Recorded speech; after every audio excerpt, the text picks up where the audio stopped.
Hello students, I welcome you all to a brand new civics class, and this time we are going to do chapter 1 of civics of CBSE NCERT class 10th, that is power sharing. तो देखते हैं सबसे पहले बच्चे कि कौन कौन से टॉपिक्स हम इस वीडियो में कवर करेंगे। ये सारे टॉपिक्स आपको कवर करने हैं जब आप पावर शेयरिंग की प्रिपरेशन करेंगे फॉर योर एग्जाम।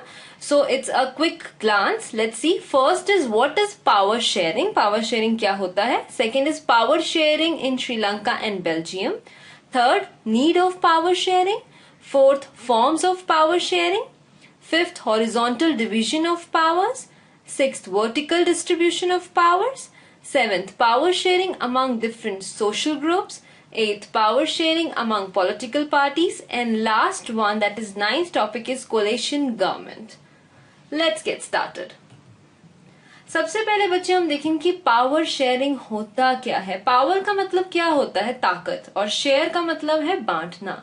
तो एक कंट्री के अंदर पावर जो है वो किस तरह से बांटी जाती है, क्या इसके एडवांटेजेस हैं, वो हम इसमें देखेंगे। Power sharing is the distribution of power among the organs of government like legislature, executive and judiciary. तो क्या कह रहे हैं, एक कंट्री के अंदर पावर किस तरह से डिवाइडेड, एक कंट्री के अंदर पावर किस तरह से उसके ऑर्गन्स में डिवाइडेड होती है। पावर डिवाइडेड होती है लेजिस्लेचर में। लेजिस्लेचर का मतलब क्या होता है बच्चे, जो आपकी पार्लियामेंट है उसमें आपका प्रेसिडेंट प्लस आपके जो दो हाउसेस होते हैं, लोकसभा और राज्यसभा, वो मिलके क्या बनाते हैं, लेजिस्लेचर। तो आपकी कंट्री में कुछ पावर्स लेजिस्लेचर को दी जाती हैं, कुछ एग्जीक्यूटिव को दी जाती हैं। आपकी कंट्री में एग्जीक्यूटिव्स कौन होते हैं बच्चे, प्रेसिडेंट, वाइस प्रेसिडेंट और जो आपका कैबिनेट ऑफ मिनिस्टर्स होता है। कैबिनेट ऑफ मिनिस्टर्स मतलब education minister, health minister, defence minister, broadcast minister, ये सब आपके होते हैं executives. And third one is judiciary बच्चे। जुडिशरी का मतलब क्या होता है, आपका लॉ, आपका supreme court, high court, district court. तो एक कंट्री में पावर किन किन चीजों में शेयर होती है, सबसे पहले लेजिस्लेचर यानी Lok Sabha, Rajya Sabha and powers of president. Second आपके एग्जीक्यूटिव जिसमें आपके president, vice president, prime minister और आपका जो कैबिनेट ऑफ मिनिस्टर्स आता है। एंड थर्ड इज जुडिशरी यानी आपके जितने भी लॉ फर्म्स हैं। नेक्स्ट इसके बाद क्या है, beside power sharing also include sharing at different levels. सिर्फ डिफरेंट ऑर्गन्स में ही पावर शेयर नहीं होती, पावर शेयरिंग में डिफरेंट लेवल्स पे भी होती है।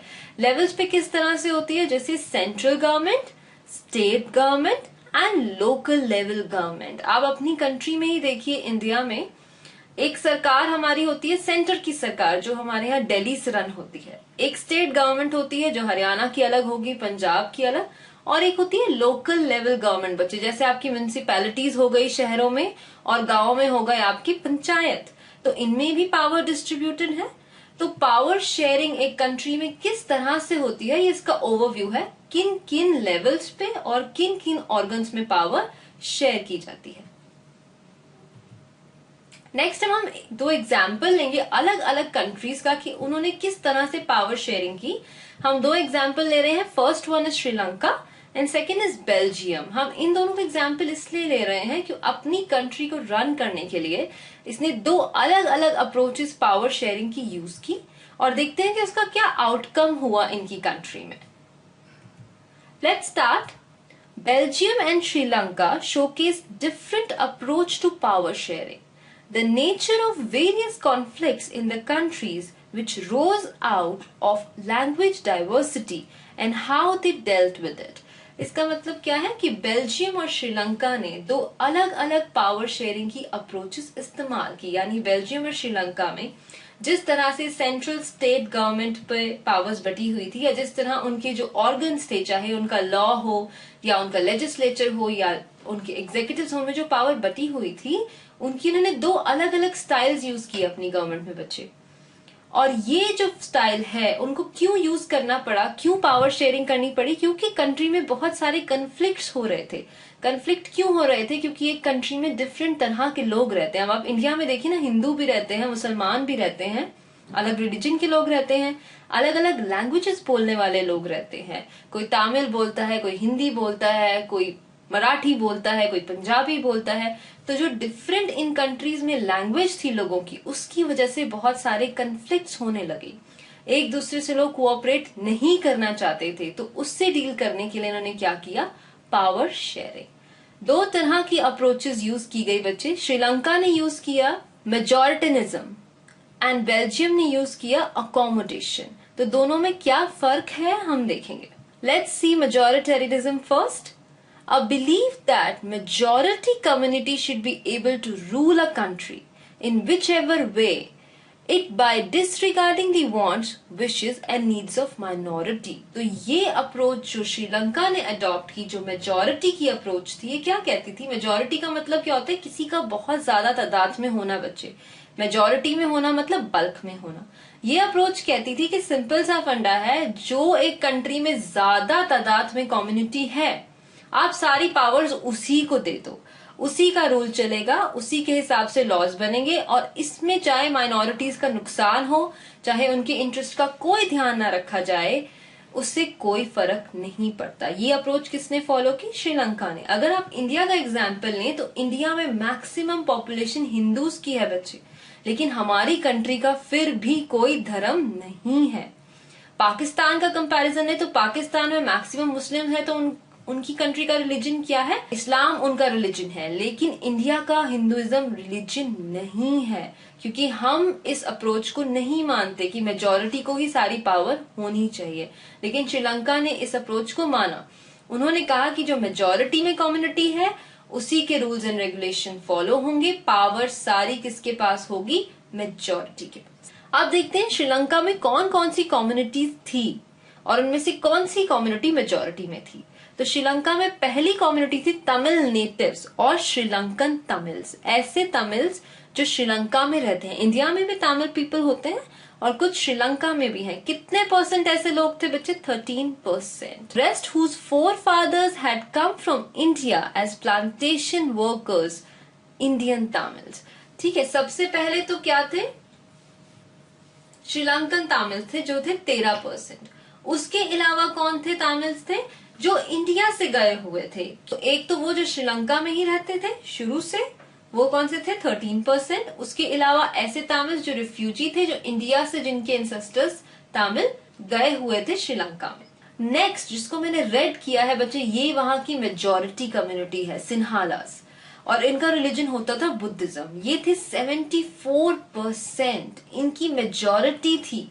आफ्टर इंडिपेंडेंस जब टाइम था 1948 का, तो सिन्हालास जो बुद्धिस्ट थी कम्युनिटीज थी, इनकी मेजॉरिटी थी श्रीलंका में। ये थे 74%। आप अंदाजा लगा सकते हैं तमिल नेटिव्स कितने थे? 13%, और सिन्हालास कितने थे? 74%।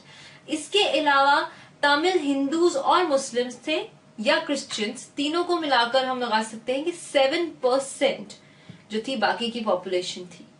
Tamil Hindus, Muslims and Christians, ये कितने थे? 7%। लेकिन मेजॉरिटी में कौन थे? सिन्हालास, और उनका रिलीजन क्या था? बुद्धिज्म।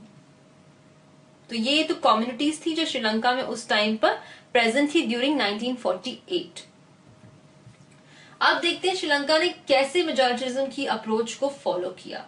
आफ्टर इंडिपेंडेंस इन 1948 में श्रीलंका जो है इंडिपेंडेंट हो गया, वो आजाद हो गया।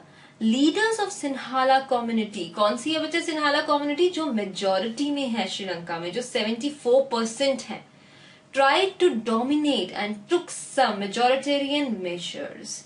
क्या था? क्योंकि ये कम्युनिटी सबसे मेजॉरिटी में थी, इन्होंने अपना रूल बनाना शुरू कर दिया। इन्होंने एक एक्ट पास किया 1956 में, जिसने डिक्लेयर कर दिया कि सिन्हाला एक ऑफिशियल लैंग्वेज है बच्चे। अब सिन्हालास ने अपनी कन्वीनियंस देखी, अपनी लैंग्वेज को क्या कर दिया इन्होंने? ऑफिशियल लैंग्वेज बना दिया। तो ये एक ऐसा मेजर था जिसकी वजह से माइनॉरिटीज का इंटरेस्ट क्या हुआ? डिस्टर्ब, क्योंकि माइनॉरिटीज इस भाषा का इस्तेमाल नहीं करते थे। आप इंडिया में एक पंजाबी को कैसे बोल सकते हैं कि वो हरियाणवी बोले या वो गुजराती बोले? जो उसकी लैंग्वेज है उसकी एक सर्टेन अटैचमेंट है। तो ये आपकी जो माइनॉरिटी है उसके इंटरेस्ट के साथ इन्होंने क्या किया? कॉम्प्रोमाइज किया।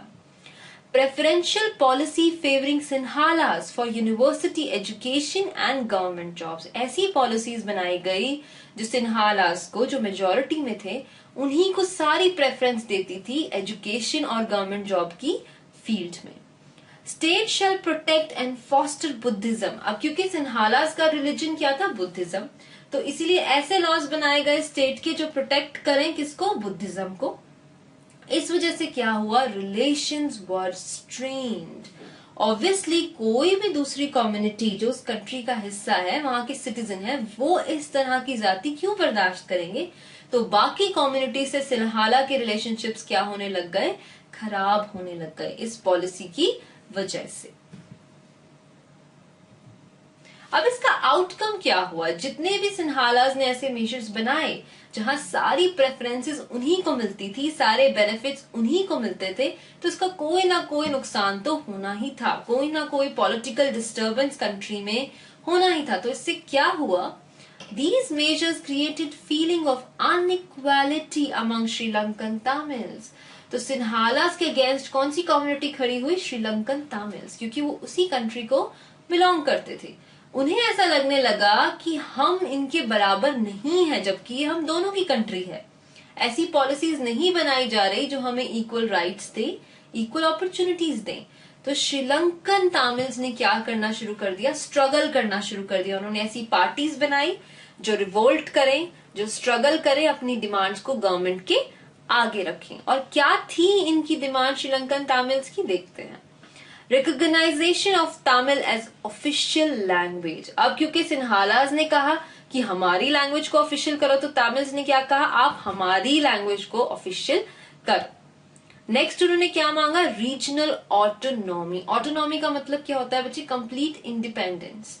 उन्होंने मांगा कि हमें रीजनल ऑटोनॉमी होनी चाहिए, हमारे ऊपर कोई बैरियर नहीं होना चाहिए, हम अपनी मर्जी से आजाद रीजन में रह सके। Third point, equality of opportunity in education and jobs. तो उन्होंने क्या मांगा, जिस तरह सिन्हालास को प्रेफर करती थी पॉलिसीज की गवर्नमेंट जॉब भी उन्हीं को मिले, यूनिवर्सिटी एडमिशन भी उन्हीं को मिले, इन्होंने क्या मांगा कि ऐसा नहीं होना चाहिए, तमिल्स को भी equal opportunities education and jobs की मिलनी चाहिए। इसमें से कोई भी डिमांड उनकी नहीं मानी गई। All these demands were denied. अभी भी उनकी गवर्नमेंट पावर शेयरिंग के लिए तैयार नहीं थी। वो मेजॉरिटी सिन्हालास के पास ही सारी पावर रखना चाहती थी। देखिए बच्चे, यहाँ आपको पता चल रहा है कि पावर शेयरिंग की कितनी इंपॉर्टेंस है। अगर इस पावर को ये शुरू में ही शेयर ढंग से करते बिटवीन तमिल्स एंड सिन्हालास, तो ये सारा आउटकम, ये सारा रिवोल्ट नहीं होता। और इतना सब कुछ होने के बाद भी they are not ready to share power, तो इसके फर्दर कॉन्सिक्वेंसेज होंगे। और क्या है वो कॉन्सिक्वेंसेज, लेट्स सी।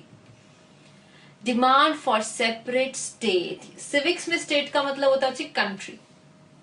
ये सबसे वर्स्ट होता है कंट्री के लिए, बहुत बड़े क्राइसिस होते हैं जब वहां के लोग एक अलग कंट्री बनना चाहें, they are so dissatisfied with the nation. तो सबसे पहले अब क्या बहुत बड़ी बात हो गई कि उन लोगों ने अब क्या शुरू कर दिया मांगना, अब वो उस कंट्री का हिस्सा बनना ही नहीं चाहते थे। 1980 में several political organisation started demanding separate state Tamil Eelam. अब तमिल्स को लगा कि इस कंट्री में हमारी कोई रिस्पेक्ट नहीं है, हमें कोई राइट्स नहीं है, तो हम एक अलग कंट्री बनाएंगे तमिल आलम, जहां तमिल लोग ही रहते हैं। Distrust developed and civil war started. Civil war का मतलब क्या होता है बच्चे, सिविल वॉर का मतलब होता है जब एक कंट्री में अंदर ही अंदर लड़ाई होने लगे। जिन लोगों ने एवेंजर्स का सिविल वॉर वाला पार्ट देखा होगा, दे मस्ट हैव नोन, वहां पर एवेंजर्स आपस में ही लड़ रहे थे। तो सिविल वॉर का मतलब क्या है, जहां आप किसी बाहरी ताकत से नहीं लड़ रहे, एक कंट्री के लोग आपस में ही लड़ रहे हैं, एक कंट्री की बाउंड्री के अंदर ही लड़ाई हो रही है, दैट इज सिविल वॉर। तो डिस्ट्रेस डेवलप हुआ तमिल्स और सिन्हालास के बीच और सिविल वॉर स्टार्ट हो गई। जब भी सिविल वॉर होती है बच्चे, दंगे फसाद होते हैं, तो thousands of people get killed. बहुत सारे लोग बेघर हो जाते हैं, कंट्री छोड़कर चले जाते हैं और बहुत ज्यादा नुकसान होता है। Many families were forced to leave the country as refugees. Many more lost their livelihood. बहुत सारी फैमिलीज जो है वो कंट्री छोड़कर चले गए, बहुत सारे लोगों का लाइवलीहुड चला गया, जिससे वो पैसा कमाते थे तो वो कंट्री छोड़कर चले गए, और जो एक्सीलेंट रिकॉर्ड था श्रीलंका का इकोनॉमिक डेवलपमेंट का, क्योंकि श्रीलंका की इकोनॉमिक डेवलपमेंट बहुत ज्यादा अच्छी थी उस टाइम पर, वो कंप्लीटली डिस्टर्ब हो गया। उसकी इकोनॉमिक डेवलपमेंट, वहां एजुकेशन एंड हेल्थ फैसिलिटीज को एक टेरिबल सेटबैक मिला। तो अगर किसी कंट्री में सही तरह से पावर शेयरिंग नहीं होती कम्युनिटीज के बीच, तो क्या हो सकता है आउटकम आप यहाँ देख सकते हैं। बहुत ज्यादा क्राइसिस से गुजरना पड़ सकता है, बहुत रिवोल्ट हो सकता है, सिविल वॉर हो सकती है, बहुत ब्लड शेड होता है। कंट्री का इकोनॉमिकल, उसका सोशल, उसकी डेवलपमेंट, सबका क्या होता है, लॉस होता है। सो ये अप्रोच जो थी श्रीलंका ने फॉलो की पावर शेयरिंग की, जो हमारे पर्सपेक्टिव से और आपके पर्सपेक्टिव से कंप्लीटली फेल है, क्योंकि वो